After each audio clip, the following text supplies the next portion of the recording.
ఒక రాజు శక్తిదేవుడినే సవాలు చేయగలదా? అహంకారం కైలాసాన్ని కదిలించాలని చూసినప్పుడు ఏం జరిగిందో చూడండి.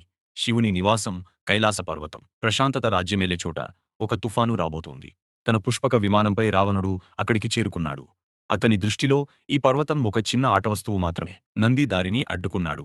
రావణుడు హేళనగా నవ్వాడు. ఒక ఎద్దు నన్ను ఆపుతుందా? కోపంతో రగిలిపోయిన రావణుడు తన 20 చేతులను పర్వతం కింద దూర్చాడు. భూమి కంపించింది. కైలాసం కదలడం మొదలైంది. దేవతలు భయపడ్డారు. ప్రకృతి తన సమతుల్యతను కోల్పోతోంది. నేను మహాదేవుని నివాసాన్ని పెకలిస్తాను.